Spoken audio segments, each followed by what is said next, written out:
Hello everyone, welcome back to your channel knowledge Adda way to success.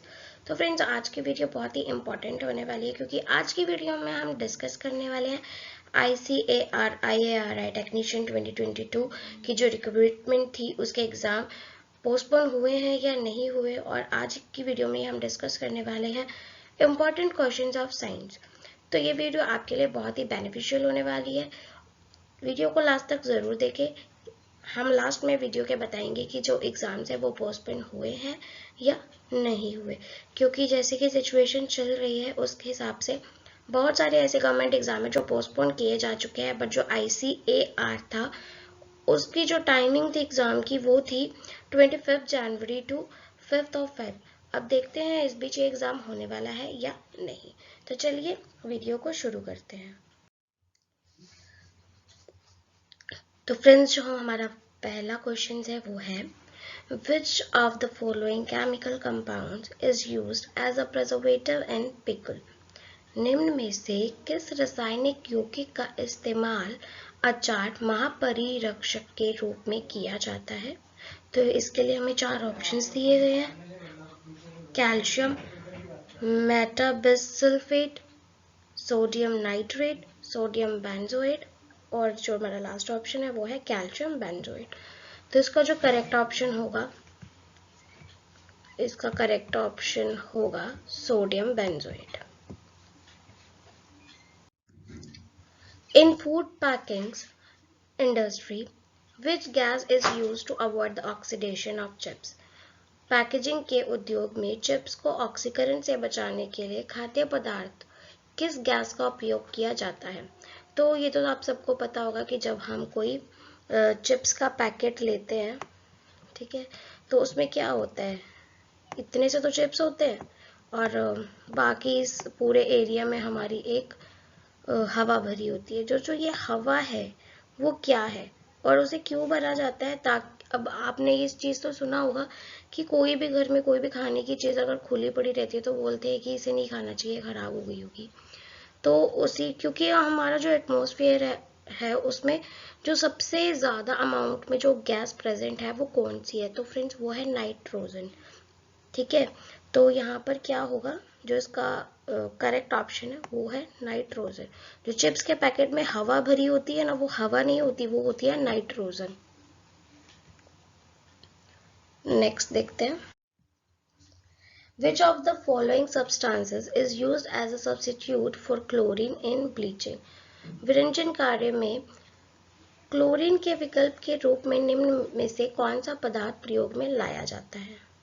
ठीक है, अब आपने इसके बारे में तो पता ही होगा आपको कि क्लोरीन का यूज़ किया जाता है। तो किसमें किया जाता है? Ethanol, liquid carbon dioxide, hydrogen peroxide या tetra chloroethane.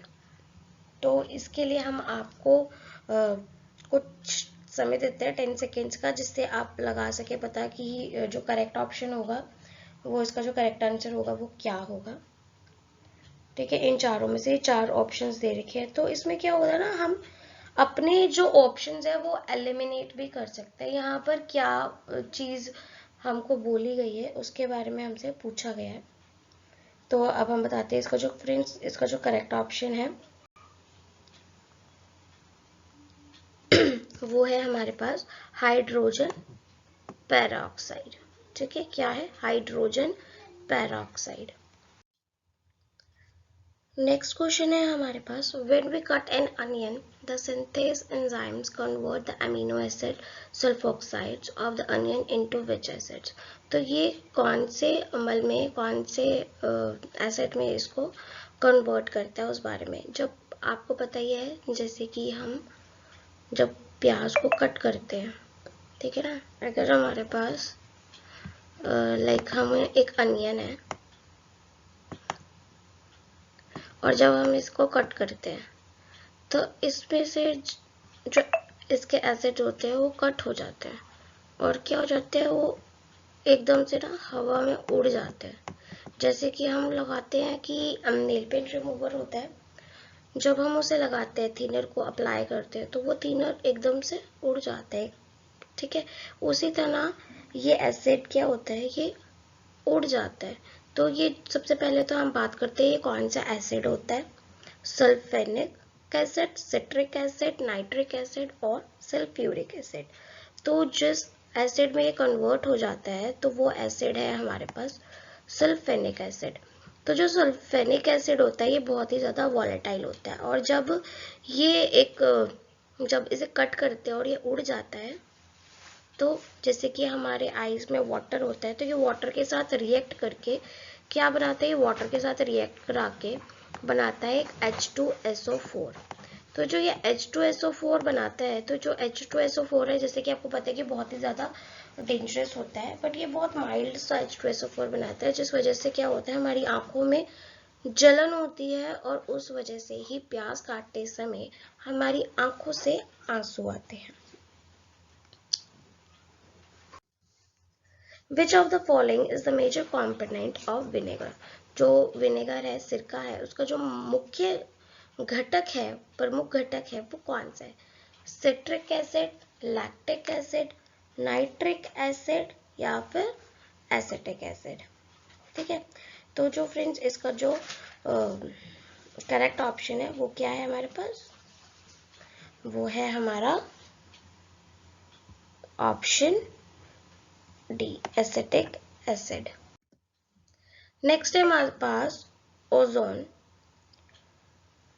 Ozone at the higher level of the atmosphere is a product of acting and oxygen molecules. वायुमंडल के उच्च स्तर पर ओजोन ऑक्सीजन के अणुओं पर कार्य करने वाले एक उत्पाद है। कौन से हैं? UV radiation, gamma rays, IR radiation या एक्स रेज।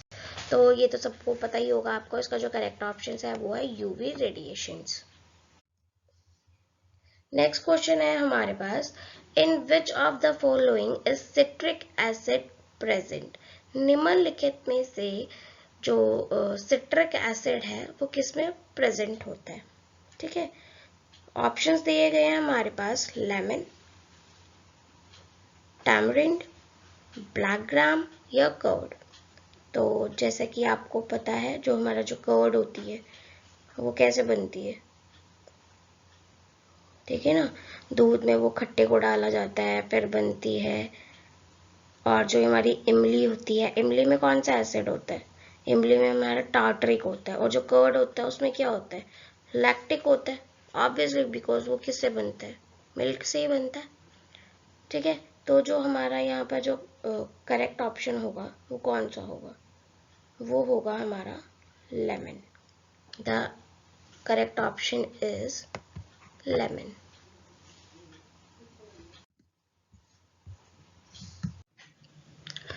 नेक्स्ट क्वेश्चन है हमारे पास, which of the following is an inert gas most commonly found in light bulb? जो लाइट बल्ब में सबसे ज्यादा मात्रा में पाई जाती है वो कौन सी गैस होती है? आर्गन, हाइड्रोजन, ऑक्सीजन या रेडॉन। तो फ्रेंड्स इसका जो करेक्ट ऑप्शन है वो है आर्गन। और ये बात भी कई बार पूछी जा चुकी है, जो बल्ब में जो फिलामेंट्स होते हैं वो किसके बने होते हैं? जो फिलामेंट्स होते हैं वो बने होते हैं टंगस्टन के। नेक्स्ट है हमारे पास, oxalic acid is found in which? तो ऑक्सैलिक एसिड किस में पाया जाता है? ठीक है, ऑप्शन हमारे पास 4 गिवन है, ABCD। जो इसका करेक्ट ऑप्शन होगा वो हमें बताना है।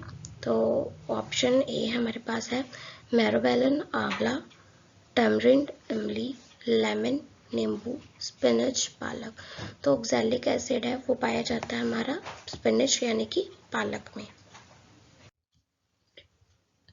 Which of the following destroys the ozone layer? तो इनमें से कौन सा ऐसी, आप बोल सकते हैं कौन सी ऐसी चीज़ है जो हमारे ओजोन परत को नष्ट कर रही है? तो जो इसका करेक्ट ऑप्शन होगा वो बताना है।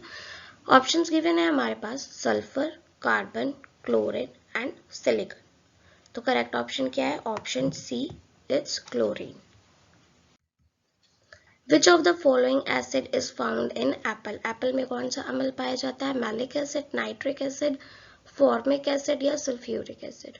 ठीक है, तो फ्रेंड्स देखो, जो हमारे को ऑप्शन जो सल्फ्यूरिक एसिड है ये तो बैटरीज में डाला जाता है, ठीक है। और फॉर्मिक एसिड कहाँ पाया जाता है? फॉर्मिक एसिड जैसे लाल चींटी होती है, लाल चींटी जब हमें काटती है तो वो कौन सा एसिड डालती है, उसके डंकों में कौन सा एसिड होता है? वो होता है फॉर्मिक एसिड। तो फॉर्मिक एसिड नहीं हो सकता।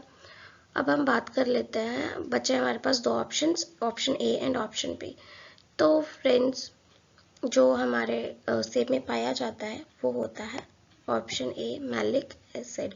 इस तरह से भी हम ऑप्शंस को देखकर पता लगा सकते हैं कि जो हमारा जो करेक्ट ऑप्शन होगा वो कौन सा होगा। नेक्स्ट हमारे पास है what is the dominant chemical present in vinegar. Vinegar यानी कि सिरके, सिरके में जो रसायन मौजूद होता है वो कौन सा होता है? Malic acid. मैलिक एसिड तो नहीं हो सकता क्योंकि हमने अपने लास्ट क्वेश्चन में पढ़ा ही है कि मैलिक एसिड होता है हमारा एप्पल या फिर जो बनानास होते हैं, हमारे जो पके हुए से केले होते हैं उनमें होता है। नेक्स्ट हमारे पास है फॉर्मिक एसिड। फॉर्मिक एसिड किस में होता है? ठीक है, चींटी के डंक में। सल्फ्यूरिक एसिड, ये भी बताया था, सल्फ्यूरिक एसिड किस में होता है? बैटरीज में यूज होता है ये। और लास्ट हमारे पास क्या बचा है? Ethanoic acid. तो यही होगा हमारा correct option, option number D. हमारे पास नेक्स्ट है और traditional battery contains which of the following chemicals. तो अब इसका तो आपको पता लग ही गया होगा कि इसका जो करेक्ट ऑप्शन होगा वो कौन सा होगा, क्योंकि हमने लास्ट आपको बताया है कि इसका जो ऑप्शन होगा वो होगा sulphuric acid. Which of the following acids is present in ant bites. जब चींटी काटती है तो चींटी के डंक में कौन सा एसिड होता है? फॉर्मिक एसिड, क्योंकि लास्ट हम डिस्कस कर चुके हैं इस बारे में। नेक्स्ट हमारे पास है what is the dominant chemical present in detergent powder. जो डिटर्जेंट पाउडर होते हैं उसमें कौन सा केमिकल प्रेजेंट होता है? Hydrochloric acid, sodium carbonate, calcium carbonate या फिर सोडियम अल्काइल सल्फेट। ठीक है, इनमें से हमारे को एलिमिनेट करके बताना है कि कौन सा एसिड प्रेजेंट होता है। तो अब बताएंगे आप कि कौन सा एसिड इसमें प्रेजेंट होता है, तो इसका जो करेक्ट ऑप्शन होगा वो क्या होगा। ठीक है, तो इसमें हम आपको आज का ये हमारा क्वेश्चन है, आप इसका आंसर खुद देंगे कि इसका जो करेक्ट ऑप्शन होगा वो कौन सा होगा। उसके बाद हम आपको बताएंगे कि इसका जो करेक्ट ऑप्शन कौन सा है हमारी आने वाली नेक्स्ट वीडियो में। नेक्स्ट हमारे पास है which of the following gases has an odour that is similar to the odour of a rotten egg. ऐसे कौन सा गैस है जिसकी जो स्मेल है वो एक सड़े हुए अंडे की जैसी है। ऑप्शंस गिवन है हमारे पास, कौन कौन से? Hydrogen sulphide, dimethyl cyclohexane, chlorine और अमोनिया। ठीक है, ये चार ऑप्शंस हमारे को गिवन है, इसमें से हमारे को जो करेक्ट ऑप्शन है वो हमारे बताना है। ठीक है, तो फ्रेंड्स जो इसका करेक्ट ऑप्शन है वो होगा हाइड्रोजन सल्फाइड। ठीक है, is the primary acid present in ripe bananas. तो हमने जैसे कि बताया गया था कि एप्पल में कौन सा एसिड प्रेजेंट होता है? Malic acid. तो यहाँ पर हमारे से पूछा गया है कि राइप बनानास में कौन सा एसिड प्रेजेंट होता है? Formic acid, sulphuric acid, malic acid या हाइड्रोक्लोरिक एसिड। तो जो करेक्ट ऑप्शन है वो है हमारे पास malic acid. Ozone gas is present in which layer of atmosphere. Ozone gas वायुमंडल की किस परत में पाई जाती है? ठीक है, ये पूछा गया है। तो कौन सी परत है जहां पर हमारी ओजोन लेयर पाई जाती है? ऑप्शन दे रखे हैं स्ट्रेटोस्फेयर, ट्रोपोस्फेयर, आइनोस्फेयर या मेसोस्फेयर। तो जिसका करेक्ट ऑप्शन होगा वो होगा स्ट्रेटोस्फेयर। जैसे कि आप सबको पता ही होगा, बहुत ही बेसिक सा क्वेश्चन था ये और बहुत सारे एग्जाम्स में आ भी चुका है। Which of the following gas causes rancidity in food products. खाद्य पदार्थ के बासी होने के कारण कौन सी गैस है? तो ऑप्शन है ऑक्सीजन, हाइड्रोजन, नाइट्रोजन या कार्बन मोनोऑक्साइड। करेक्ट ऑप्शन है फ्रेंड्स इसका ऑक्सीजन। ठीक है, जैसे कि आपने देखा है अगर हम एप्पल को कट करके रख देते हैं और वो जैसे ही ऑक्सीजन के कांटेक्ट में आती है तो वो एप्पल जो है हमारा ऊपर से ब्राउन हो जाता है, ठीक है। उसको क्या बोलते हैं, क्यों होता है वो, क्योंकि वो ऑक्सीजन के कांटेक्ट में आ गया, और इसमें कौन सा एसिड प्रेजेंट होता है, तो मैलिक एसिड प्रेजेंट होता है। तो उनको बासी होने का कारण क्या होता है, वो ऑक्सीजन ही होता है। तो हमारा लास्ट क्वेश्चन है, which of the following synthetic chemicals is responsible for ozone layer depletion. निम्नलिखित में से कौन सा संश्लेषित रसायन ओजोन परत के क्षय होने का कारण बनता है। ऑप्शंस गिवन है हमारे पास, बायोपॉलीमर, क्लोरोफ्लोरोकार्बन, पॉलीविनाइल क्लोराइड या मेथनॉल। तो इसका जो करेक्ट ऑप्शन है फ्रेंड्स वो कौन सा होगा, इसका जो करेक्ट ऑप्शन है वो है हमारे पास क्लोरोफ्लोरोकार्बन। क्या होगा, क्लोरोफ्लोरोकार्बन।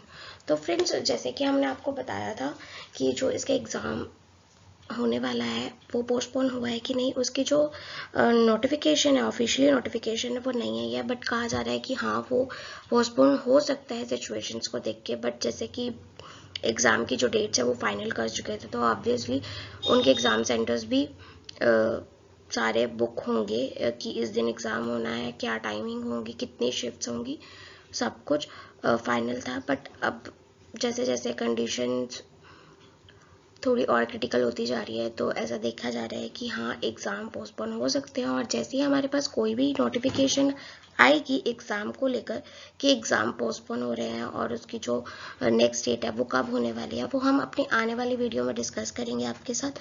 अगर वीडियो आपको पसंद आई हो तो उसको लाइक शेयर करना ना भूलें और कमेंट करके बताएं जिस क्वेश्चन का हमने आपसे आंसर पूछा है कि उसका जो आंसर होगा वो क्या होगा। तो चलिए मिलते हैं एक नई वीडियो में, तब के लिए tata bye bye, take care.